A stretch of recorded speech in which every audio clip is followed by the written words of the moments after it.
Տիկին Գյուրեղյան, համեցեք։ Նախ մեր առաջարկի, խմբակցության առաջարկի մերժման հիմնավորումների մասին, մինչև հարցերս։ Տեսեք, դուք նշեցիք, որ այո, մեր խմբակցությունը առաջարկել է, որ օրենքի 12-րդ հոդվածում փոփոխություն արվի 65 տարին, դառնա 63 տարի, եւ դուք հիմնավորում եք այդ մերժումը, ասելով, որ 63 հաշվարկները կատարվել են եւ հնարավորությունները սկսվում է 65 տարեկանից։ Հասկացանք։ Հիմա տեսեք, անցած քննարկման ժամանակ առաջին թերթման ես ազգային ժողովի նիստին ներկա չէի, բայց հանձնաժողովի նիստին ես եմ տվել այդ հարցը եւ ստացել եմ կոնկրետ թվեր պատասխան ձեր ներկայացուցիչը, ով թվերն էր ներկայացնում, իմ հարցին, թե 63-64 տարեկան քանի թոշակառու ունենք, պատասխանել եք 100,000-ի կարգին։ Իմ հաջորդ հարցին, թե այդ հաշվարկները ինչ բազայի հիմքի վրա են եղել, քանի աշխատող ունենք, պեկում գրանցված եւ հարկ վճարող, ես պատասխան ստացա այստեղ 296-ի կարգի, այսինքն 296,000 աշխատողի հաշվարկով է այս ամեն ինչը արվել, բայց պեկից ստացել ենք պատասխան եւ պեկը հստակ գրել է, որ այս 2024 թվականի դեկտեմբերի դրությամբ պեկում հարկ վճարող հաշվառված է, կներեք 25 թվականի հոկտեմբերի դրությամբ, պեկում հաշվառված հարկ վճարողների թիվը 200,000-ի ավել ստացողների 395,000 է։ Այստեղ արդեն 100,000-ի տարբերությունը կա։ Այսինքն, եթե ձեր հաշվարկը արվել է 296-ի հիմքով, բայց իրականում ունենք 396, այսինքն 100,000 թոշակառուների այդ 100,000-ի տեղը արդեն կա։ Եթե հաշվի առնենք նաև հասկացաք, չէ՞ ինչ եմ ասում։ Չէ, այստեղ ոնց է տեղը լրացվում։ Նայեք, ոնց է լրացվում։ Դուք ձեր հաշվարկները արել եք այն թվաբանությամբ, որ 200,000 ավել աշխատավարձ ստացող հարկ վճարողները, որոնք պետք է ապահովագրավճար ստան, դրանց թիվը 296,000 է ըստ առաջինը, բայց պեկը մեզ պատասխանել է, որ պեկում գրանցված 200,000 եւ ավելի աշխատավարձ ստացող հարկ վճարողների թիվը 395,000 է, 395,090 անց, այսինքն 100,000 տարբերություն կա, չգիտեմ ինչու եք դուք 296-ը հիմքում դրել, բայց իրականում 395,000 է, 100,000 այստեղ է։ Եթե թույլ տաք այդտեղ պատասխան, խնդրեմ ավելի բաց բան, տեսեք Տիկին Գյուրեղյան ջան, մենք մեր հաշվարկները, այն թվերը, որ ձեզ ներկայացրել ենք, ֆիլտրել ենք ըստ տարիքի, ըստ սոցխմբերի եւ այս առումով ֆիլտրած ձեզ ասում ենք, որ մենք ունենք հաշվարկային, որտեղ դա էլ է անընդհատ փոփոխական տվյալներ են։ Հաշվարկային մոտ 300,000, 200-ից ավել աշխատավարձ ստացողներ, որոնք մինչև 18 տարեկան չեն, հաշմանդամություն չունեն, սոցխմբերի մեջ չեն եւ 65 տարեկան չեն։ Պարզ է, այսինքն կան մարդիկ, որոնք ձեր հաշվարկի մեջ կան, բայց այստեղ մենք ձեզ արդեն ֆիլտրած թիվն ենք ասում։ Ահա, շատ շնորհակալություն, այն ինչը որ ես ասելու էի, դուք ասեցիք։ Այդ նույնը, որ այսպես նշեցիք, այդ նույն տրամաբանությամբ այդ 100,000 63-64 տարեկան թոշակառուների մեջ կան աշխատավարձ ստացող 200,000-ից ավել, կան հաշմանդամներ 63-ից 64, կան նպաստառու ընտանիքի թոշակառուներ, եւ այս բոլորը որ հանում ենք, այդ 100,000-ն էլ շատ փոքրանում։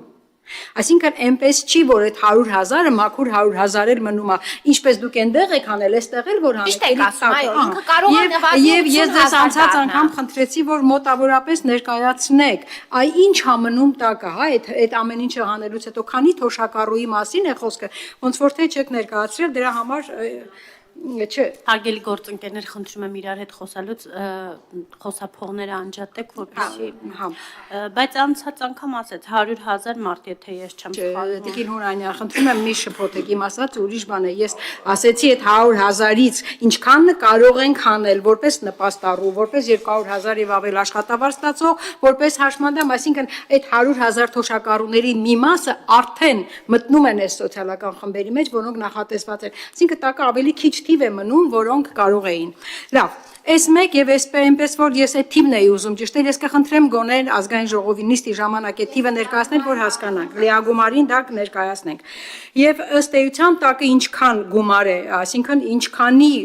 պակաս ենք զգում այդ 65, 63, 64-ի համար, որտեղ իրապես այս թոշակառուները, ովքեր որ այդ սոցիալական խմբերից դուրս են, խիստ կարիքավոր թոշակառուներ են փաստացիորեն։ Հաջորդ առաջարկը, որ մենք առաջարկել ենք, խնդրում եմ մի խանգարեք կներեք։ Հաջորդ առաջարկը, որ մենք ներկայացրել էինք, դա 18-ից 23 տարեկան միակողմանի ծնողազուրկ ստացիոնար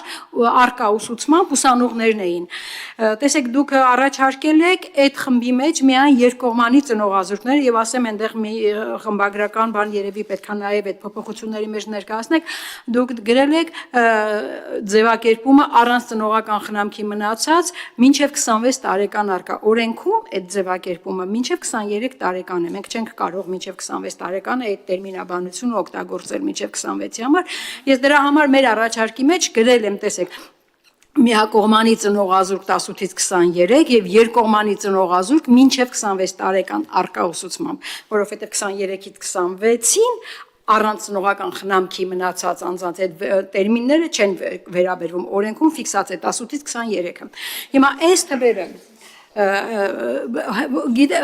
հետո դա ներառել երեխաների թվին պատկանող, այդ մի քիչ ուրիշ է, բայց օրենքում կա մինչև 23, առնվազն մինչև 26-ը չկա։ Հիմա մեր խնդիր, մեր առաջարկը, լավ, ասեք։ Այո, ինձ էլ որ կարդում ես, կարծես բանը առաջանում, էլի դիսոնանս, որ 18-ից 23-ը երեխայի բառն է կիրառվում։ Այստեղ ուղղակի կարգավիճակի առումով է երեխա բառը կիրառված։ Ես այդ բառապակապակցության մասին խոսում եմ ընդհանրապես, որ դա կիրառելի չէ 23-ից 26 տարեկանների համար, որտեղ այդ բառակապակցությունը օրենքում սահմանված է մինչև 23-ի համար։ Հիմա հիմնավորում, տեսեք, ինչ ունենք։ Ես ընդհանրապես Վանաձորի օրինակն եմ ուզում ձեզ ներկայացնել եւ հարաբերությունը հաստատ ամբողջ հանրապետությունում նույնն է լինելու նմանատիպ պլյուս մինուս կարող է 0.0 քանի տոկոս տարբերությամբ Վանաձորում հաշվառված օրինակ ասենք ունենք ըստ էության 630 նպաստառու ընտանիք որոնցի ընտանիք հաշվառված որոնցից 432-ը նպաստառու են 198-ը նպաստառու չեն դրանց մեջ միակողմանի ծնողազուրկների թիվը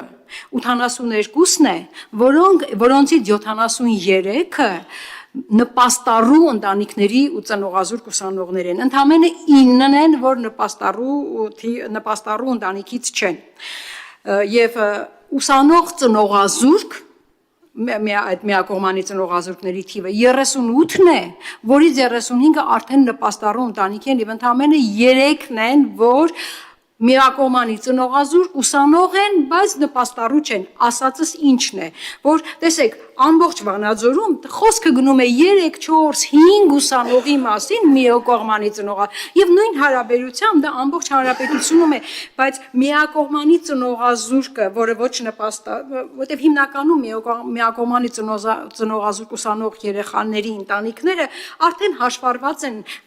Փարոս համակարգում եւ արդեն նպաստառու են եւ կօգտվեն այս համակարգից։ Այնտեղ շատ փոքր թիվ է մնում 1000 չի հասնելու, 1000-ի կարգի չի հասնելու եւ մերժել այս խմբին ինձ թվում է այդքան էլ ճիշտ չի եւ հիմնավորել որ գումարը չի հերիքում էլի ճիշտ չի ու խնդրում եմ այդ վերանայեք որովհետեւ իսկապես շատ խոցելի խումբ է ուսանող ծնողազուրկ հատկապես այս պատերազմից հետո ընդհանրապես այս մեր զոհված ուսանող նրանց ընտանիքների երեխաները, որոնք արդեն մեծացել ուսանող են դարձել։ Դրանք իրոք խոցելի խումբ են եւ ունեն առողջության խնդիրներ, միգուցե նրանց պետք է հատուկ վերաբերմունք եւ այդ մինչև 1000-ը ոչինչ չի փոխելու, դա վերանայենք։ Սա մեր առաջարկների վերաբերել այնպես որ կներեք ձեր հիմնավորումները ես կուզեի մի քիչ ավելի թվային տեսքով լինեին, որ հասկանայինք ինչի մասին է խոսքը։ Ես առաջարկում եմ մենք